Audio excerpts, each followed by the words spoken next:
Iguodala to Curry, back to Iguodala, up for the layup. Oh, blocked by James. Curry, one-on-one. Irving puts it up. It's good. Kyrie Irving from downtown. The three, steps back, crossover, puts up a three. Rebound James. Second. It's over. It's over. Cleveland is the city of champions once again. The Cavaliers are NBA champions. Cleveland! This is for you! Good evening, Cavs fans, and welcome into another edition of the Block the Shot to Stop. Here with Skylar Webker, I am Kevin Lynch. We are a Blue Wire podcast that comes to you after every Cavs game, and we are here to talk about an almost disaster tonight. It got close. The Cavs hold on for a 114-113 win. They played as good a first half as, we've seen. The first half tonight and the second half against the Knicks on Wednesday were two of the best halves we've seen them play in a month. And then they gave it virtually all back in the second half against a Spurs team who's missing their two best players and aren't that good. So kind of a disappointing second half, similar to the next game, tale of two halves. For first half couldn't have gone a whole lot better, and we'll get into that. Second half couldn't have gone a whole lot worse, and we'll get into that. So, Skylar, let's just talk about it. Are the Cavs only going to play one good half every game the rest of the year? I'm fine with it if it involves getting the magic number down. I mean, our magic number is down to 1. Yeah. So I'm totally okay if all they have to do is piece together one more good game, and then everything's wrapped up. You're not playing for anything else. You can rest guys, just try different lineups. And we saw a couple of different lineups here in the back half of this game that we haven't seen very much before. So I'm fine with it if it just do it one more time. Just piece together one more good game. Yeah, that is the sentiment we should take away from this. We should do all of it. We should talk about the good things the Cavs did tonight. We should talk about the problem areas, especially because the team's been, I think they haven't been bad, but they've been inconsistent for sure for a while now. And so we should talk about all that. But at the end of the day, we should say the Cavs are now 62-15 after tonight. Is that right? Yeah, yep. 62-15.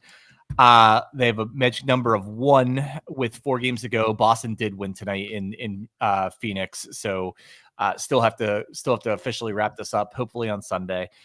So definitely a good thing. And again, if you told us at the beginning of the year the Cavs would be 62-15 and their magic number would be 1 with 4 games to go, we'd all be thrilled, right? Of course. But yeah, just the fact that they're kind of sputtering down the stretch here where you'd like to see them, get back to running on full cylinder like they did for so much of the season. And we've started seeing it in spurts, but we just haven't seen it as consistently as you'd love to.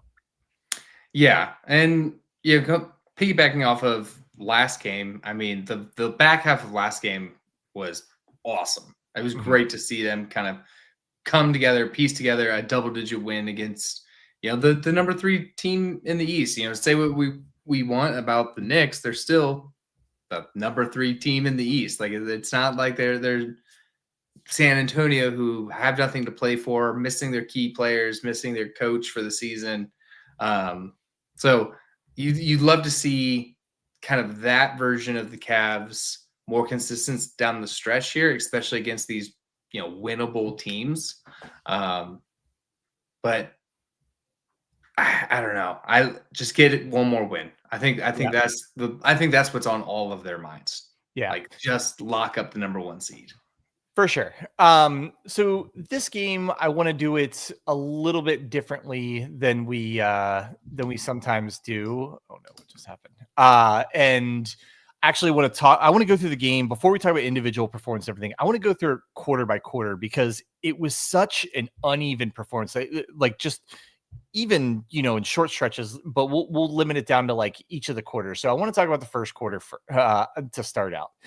So the Cavs win the first quarter 38-28 primarily behind Evan Mobley having one of his best quarters of the season. He scores 18 points, was 4 or 5 from 3, 7 or 8 overall, 3 rebounds and assists, 2 blocks, was absolutely everywhere, was hitting even like more difficult threes than you used to. Like we've seen Evan hit a lot of threes, but most of his threes are pretty open, right? Because teams are willing to give him that shot.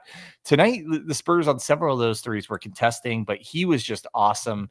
And they as well, they got a really big boost from DeAndre Hunter when he first came off the bench, played the second half of the first quarter, had 8 points, hit 2 threes. But what were you thinking after the first quarter, both as far as Mobley and the game goes? So as far as Mobley, I think that's the Evan Mobley that I think should be our expectation in a night in and night out basis. Somebody that's very high caliber, affects the game from jump. I think the one key piece that I saw especially in the first half that kind of faltered there towards the end was the defensive intensity and defensive attention. The scoreboard or the box score is not telling the story. The Cavs were leading by 20 for most of this game. Mm-hmm. Till about halfway through the third quarter. You're right. That's when the Spurs really started closing in. So, all right, we'll moving on to the second quarter. Cavs played really well again in the second quarter, not as high scoring of a quarter. They won the quarter 29-22. Did play really good defense. You kind of at this point thought they were going to run away with the game. They're up 17 at halftime, as you said, and they stretched that to 20 early in the third quarter. Second quarter is kind of like Donovan Mitchell took his turn. He had 7 points on and hit a couple of threes. Really balanced in the second quarter. DeAndre Hunter kept doing well. The bench all comes in. All the guys all 5 guys that came in off the bench scored in the second quarter. So everything's going to plan, right? The bench is contributing. You got your 2 best players playing really well, and you open up a 17-point lead. Like at the half, I was already planning like, okay, I'll probably because I was down in our gym. I was like, I'll probably be able to go take a shower by middle of the fourth quarter. Game should be wrapped up then. That was not the case. So any thoughts really on that second quarter or the first half before we do talk about the second half where things started going awry? Yeah, I think it was a combination, like I said, of the defensive intensity and defensive attention that they were kind of putting out there in the first half really kind of faltered coming out into the second half, allowing the Spurs to get back into this game. And then they were missing just some easy shots. I mean, there was a sequence where Darius Garland on a breakaway, easy layup, missed that. They got the rebound back, and then he kind of had another little floater there at the rim and then missed that. They some easy shots. And I'm not saying like they're going to make every shot, but you got to make the wide open layups, the easy ones, the bunnies, the give-me's. Like you got to make those, especially as you get into the playoffs where you go to another level, and both teams are going to another level. You got to take what's there. And it just kind of reflects on the thing that I've been harping on all season about free throws. Like they're free throws. Like you have to take advantage of that, which they did a pretty decent job tonight. Yeah, absolutely. So we'll start talking about the third quarter. A note before we do. Tonight, the Cavs arrested Jared Allen in the second half. Jared Allen has stated a goal. He wants to play all 82 games, which I think is incredibly admirable. And if he's healthy, I'm totally fine with it. He has struggled with injuries. Like part of me would kind of like him to just take a game or 2 off, being honest. But you can't be mad at a guy that wants to come to work every day either, right? So the Cavs make the decision. I'm assuming this is planned before the game even started. They're just going to rest Jared Allen and play short in the second half. So third quarter starts, as you said, the Cavs opened it up to as much as 21 there, and then the Spurs went on a run. They end up closing the quarter +8. It was 32-24, but that doesn't tell the whole story because the Cavs increased their lead to start, and then the Spurs went on a big run, really kind of the middle of the third quarter. Some of the issues for the Cavs in the third quarter were they gave up. What they give up? Like the shooting wasn't even like I don't know. I didn't even think the Spurs shot that well, but they did give up they did give up 6 offensive rebounds, which is a lot for one quarter. That definitely doesn't help. Spurs got it's like I think they shot like 10 more shots than the Cavs in the third quarter.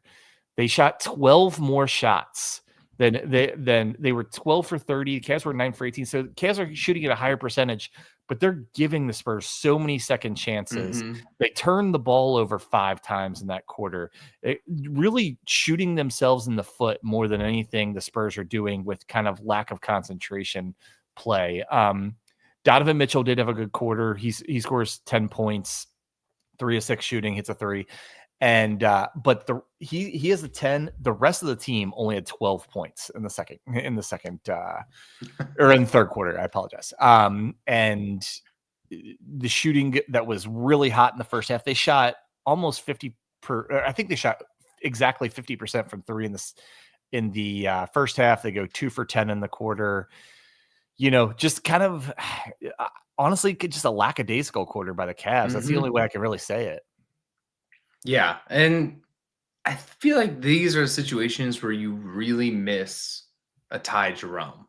Yeah. Like getting lackadaisical, kind of not being able to put any offense together outside of Donovan Mitchell. Like these are the moments that we loved Ty Jerome for, or still love Ty Jerome, and can't wait to see him again. These are the moments you love Ty Jerome, is because he would come in as the spark plug, instant offense, instant energy, kind of get guys back up and out of the mud that they put themselves in with, like you said, the lackadaisical play. Exactly. And you're right. It's such a difference that is going on with the Cavs right now. This is, I believe, the 5th game in a row that Ty Jerome's missed. They've kept their rotations the same, and they moved Sam Merrill up to the spot where Jerome usually comes in about halfway through the first quarter, halfway through the third quarter. And Sam Merrill had a really solid game tonight, and I really like Sam Merrill, but he does not offer nearly the playmaking that Ty does. And so you're right. It didn't affect him in the first half, but in the second half, the offense did seem to bog down, especially when Mitchell took his rest in the third quarter, as we explained to you, as most of the offense there. So I agree with you. I think this second half was one of the most obvious times that they missed Ty Jerome, these like handful of games that he has been unavailable. Absolutely. And then pairing that with, like you said, resting Jared Allen in the back half. So now you're taking your main one of your main defenders and your instant offense guy. So, even though it's just 2 players, those are 2 kind of key cogs in the way the Cavs go. Yeah. Yeah. So moving on, fourth quarter, the Cavs again get outscored by 8, 31-23. So they only score 47 points in the second half, which is incredibly low for them. They average scoring like over 60 per half. So, bad offensively. Defense isn't that bad. They don't give up quite as many offensive rebounds. They do commit 7 more turnovers in the fourth quarter. So they ended up with 15 turnovers for the game. 12 of those were in the second half. Really, again, kind of lack of focus there. Mitchell and Garland were both kind of helped them close it out, or I shouldn't say close it out, but keep enough of the lead that when the Spurs made their furious comeback there right at the end, they had just enough to come out with the win. Did want to talk about Darius Garland, the good and the bad. He scored 9 points in the fourth quarter, but in the second half, I'm going to throw your favorite stat at you. Darius Garland in the second half was minus 23 while he was on the court. Woo! I mean, he was minus 14 for the game, so I mean, it's pretty. But that's crazy. Helpful. Yeah, I mean, he played 17 minutes in the second half and was minus 23. They got outscored by 16 in the second half, and he was minus 23. So they were even worse kind of when he was in the game than the 6-7 minutes he was out. and now kind of looking at it overall, like overall the numbers don't look bad. Like Evan Mobley, if you tell me 25 and 12, fantastic, right? But he did have 18 of those in the first quarter, and then just kind of just went away. He only took 13 shots, and I think 8 of those were in the first quarter. So he only took 5 shots after the first quarter. The rest of the game, for as hot as he and as good as he was going, and with no Jared Allen, you would figure they'd be leaning on him even more. So I do think for as great as he started, he really kind of took the foot off the gas as far as his aggressiveness there after the first quarter. Yeah, I mean, this is a game that, I mean, we kind of been saying the Cavs easily could have just let this game slip away. I mean, if you look at plus minus, one of the Cavs starters was positive for the game, and that was Donovan Mitchell with a +5. Mm-hmm. 4 of San Antonio starters were positive, including 2 +15s. Yeah. Well, I will say Jared Allen was positive, but he didn't play in the second half. So that's true. Which is almost a little bit cheating but I will say, just a side note, for Tim and I talked about this on the last podcast, there's a small percentage of Cavs fans that are kind of going against playing Jared Allen as much as they do, and thinking maybe they'd be better off playing with, another wing and just Mobley is the only big guy and everything. Look at tonight's game. This game, and really, I think 4 of the last 5 games are pretty strong evidence that this team is better when Jared Allen's a big part of it. Yeah, I mean, look at the unique lineup that we had tonight with Jared Allen out was DeAndre Hunter, Max Strus, Evan Mobley, and Mitchell. I think it was Mitchell or Garland. Substitute one of the two. We saw that the offense wasn't able to kind of be what the Cavs, the best offense in the league, the best offense that we've seen all year.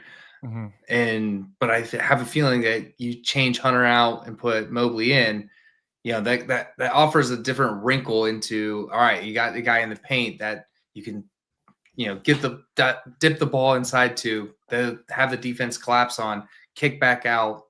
And I don't think you get that as much with Hunter on the wing. I think you become too spread out, too wing oriented. So I'm with you. I want Jared Allen out there. I want the best guys out there. Yeah, and kind of to your point, this was one of the things, and we're going to talk about positive stuff too. Don't get me wrong, but while we're on the subject, like their 4 leading scorers are there 4 wing guys that play, and this, especially there's an argument that you sit Jared Allen more and play more wings to have more, defense of those kind of guys like Harrison Barnes, Devin Vassell, Stephen Castle. They're all scored above their averages tonight. So the wing defense was really the biggest problem on that end of the floor. Yeah, and like we said, I think these guys are, let's just get through this, get the one more. I don't think they're worried about playing their best brand of basketball right now. But you'd like to see that best brand of basketball before going in, especially with what we've seen all year, where the rust collects quickly on this team. So let's see, this longer that they sit or longer that they don't play, it feels like they have a harder time getting back into rhythm. And since you get the first round, you're going to be sitting through the play-in.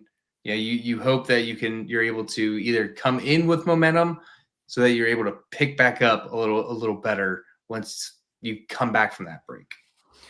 Yeah, I agree. And the rusting is, and we'll talk about this after the regular season ends, but like it's a little concerning because the one negative of the play-in tournament now is that those 1s and 2 seeds sit around for an extra handful of days while that plays out, right? And and before they start, they're going to have a full week off between the last regular season game and first playoff game.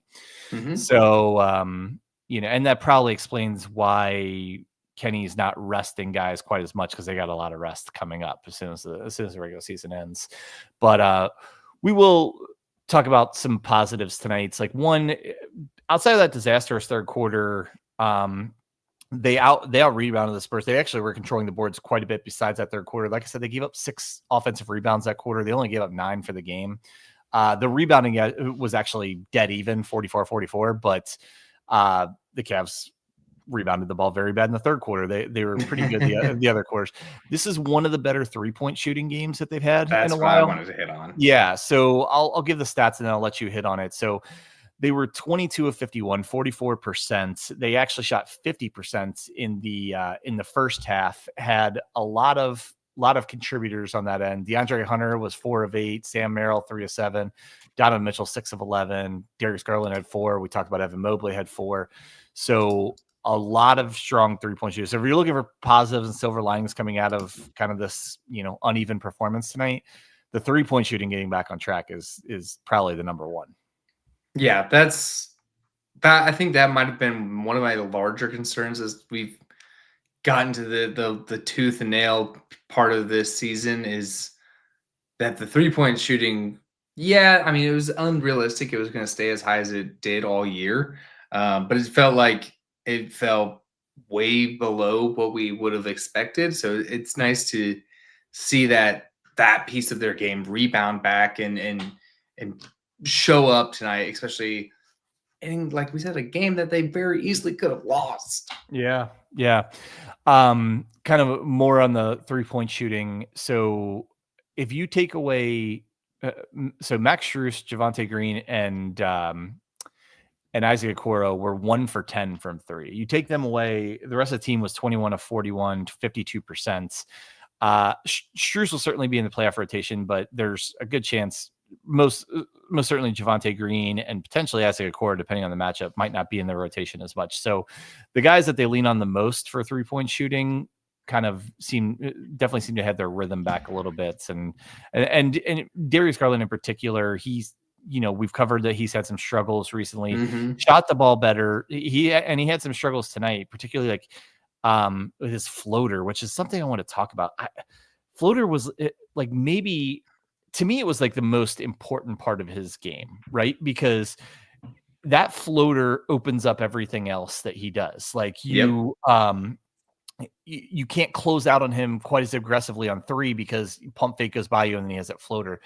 I was listening to the Chase Down guys over the last couple of days, and they brought up a good point that they didn't have stats for it, but eye test wise, they think Darius is taking the floater from like 2 to 5 feet further out than he typically does. He usually gets within 10 feet of the basket, and they said they see him taking that floater from at or just inside the free throw line quite a bit. So, which is tell me almost a rhythm thing, or maybe he's trying to avoid contact and avoid shot blockers inside. But for whatever reason, that part of his game has really struggled here for a bit. And it was one of his strongest suits for a good part of the year. Yeah, I mean, I think it's probably the afraid to get into the paint and get whacked or get hurt. I mean, we haven't seen him at the free throw line as much as we expect. I think that going into his floater, he's taking them 3 to 5 feet out further than he normally does. And I don't know, maybe he's doing it precautionary to not go into the postseason or into the playoffs hurt, but it's alarming as a viewer to see it. And you got to hope that maybe there's a grander plan about it, but it's alarming because, like you said, it was a huge part of his game and opened up everything else. It's such a good call up because I hadn't thought of that. So I looked up the numbers and kind of throwing away last year. Everybody knows it was just a crazy season for Darius with the jaw and everything. But like his last full season when he was an all-star in 22-23, he was averaging 4.7 free throw attempts per game. This season, 3.3. It's 1.5 less free throw attempts per game is significant, especially when you're shooting under 5 as it is. So that tells me you could very well be right. Like most of the other numbers in line, that he's not going that extra step into the paint for whatever reason. There's several reasons it could be, but and he's an 89% free throw shooter, so you don't mind at all if he gets fouled, right? So yeah, that's one thing that's I hope he can correct, or maybe it is an aggressiveness thing. And when the playoff comes on, guys just get more aggressive when the playoffs come on. So maybe it's something that just corrects itself with the adrenaline that comes with the playoffs. But I thought it was a really good, interesting point and discussion that the Chase Down guys had. And I think that was a really good call up by you looking at the free throws. That kind of tells a story to me. Shooting 1.5 less free throws a game, that's you're just not going as aggressively or as deep into the paint as he probably did before that jaw injury. Yeah, and I hope it's just being precautious to go into the playoffs ready. Yeah, that's the only thing I can hope on. But yeah, as we've talked about with our other professional teams, hope is not a strategy. Shout out the Riverfront. All right. Well, we can probably put a bow on this game. As you said, the most important thing, the magic number is down to 1. We have opportunity Sunday to officially lock up the Eastern Conference number 1 seed. And then you'd have the last 3 games to strictly experiment, rest guys if you wanted to. And so let's hope they can take care of business Sunday. Any other thoughts on this San Antonio game before we move on? Just one piece that I thought was interesting was kind of there in the fourth quarter when you're getting down to the end of it, and I think Brad and John said on the broadcast, like, Kenny is going to let these guys get whatever comes to them. Mm-hmm. Like Kenny was not calling a timeout. Mm-hmm. Kenny was not doing anything to stop momentum. I think he was going to let however this game shook out, like, really affect these guys. And I think that's just smart coaching, especially, if the standings and the playoff situation were tighter or anything like that, I'm sure he would approach that differently. But I think that it was just a good coaching and mentorship kind of tactic from Kenny there to let these guys earn however this game turns out. Thankfully, it turned out on a win on a very narrowly could have lost. They got the shot up there at the last second, and it could have went in. Yeah, no, that's very true. All right. Well, so Sunday, as we said, chance for the Cavs to lock up the number 1 seed in the East. They play the Sacramento Kings at home. The Kings are playing decent basketball right now. I believe last I checked, they were in the 9 slot in the Western Conference playoffs. They have everyone healthy, as far as I know. Looks like I'm looking at they beat they beat Charlotte pretty good tonight, and was just looking to see if everyone, all their regular guys played, which they did. DeRozan, Sabonis, Levine, Keegan Murray were all in the lineup. So barring anything unforeseen, probably plan on seeing a full Kings roster on Sunday. Do you recall how long ago was it that they played the Kings? I'm blanking. It wasn't that long ago, right? Yeah, it was on that last West Coast swing. Right. When they lost, and it was the second game of the it was the second game of the back-to-back when they lost the Clippers and then lost to them. And I'm recalling that game now. That was that was a frustrating one. So I'm pulling it up. That was the game I remember. Mobley and Mitchell both had really big games, and everyone else kind of struggled. Support around them. Yeah, for the most part. No Darius Garland in that game. He was out. I believe it was just rest. And that was a game like DeMar DeRozan was just going old school on him and just hitting mid-range jumper after mid-range jumper. I remember Malik Monk had a really good game too. We talked about Devin Carter, their rookie, who is pretty impressive and was really good that night.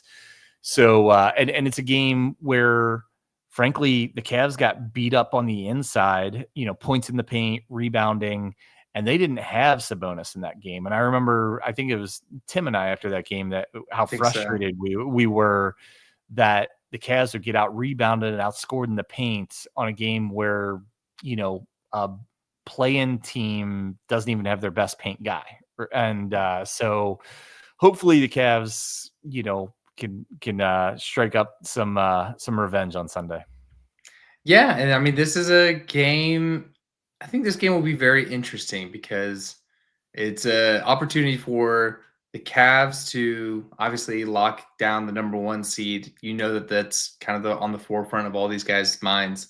But for the Kings, I mean, they're in the 10 spot right now. Yeah. So with the chance, I mean, if they win and Phoenix loses, they lock in that 10 spot. Right. Yeah, and so these teams are playing for something. Yeah, and I said this time of year, like it's not just like how difficult the game isn't just dependent on the quality of the opponent, but what the opponent's playing for, right? Mm-hmm. So you honestly playing like the Thunder right now probably isn't the same as playing the Thunder 20 games ago. Same thing with the Cavs, because the Cavs have taken their foot off the gas a little bit and everything. But playing these teams that are fighting for a playoff position or fighting to stay in the playoffs or stay in the play-in Sacramento's case, makes the game that much more difficult. So I expect Sacramento to come in very aggressively, try and lock up that play-in spot, as you said. And I hope the Cavs come kind of with a renewed focus after kind of a very unfocused second half tonight. Yeah, I'd hope so, because you'd like to get that win, obviously, on Sunday, and then doesn't matter what the games against the Pacers are. It doesn't matter what the game against New York is. Like your regular season is done. Yes. Yeah. All right. Any other thoughts before we wrap up and call it a night, Skylar? The follow up on our March Madness bracket. Make sure everybody follows up if you're big winners. I know I am not. I finished in last in pretty much all of my brackets. Yeah, and if any of you are listening that are in the top 5 or look like you're going to be in the top 5, please feel free to shoot us your contact now. Like I said, on any of the socials, just shoot us a message and we'll get that. So we'll go ahead and wrap up here. One more little notes. I did bad math the last game. I said Sunday was going to be our 100th episode and we were going to celebrate. Tuesday will actually be our 100th episode. So I was off by a game. So we will hopefully we'll celebrate Sunday night, the number 1 seed, and Tuesday night we'll celebrate episode 100 of the Block the Shot to Stop. 38 episodes in a row, curse word free. So family friendly show, folks. So for that, for Skylar Webker, for Kevin Lynch, for Blue Wire Podcast Network, thank you all so much for listening. And as always, go Cavs.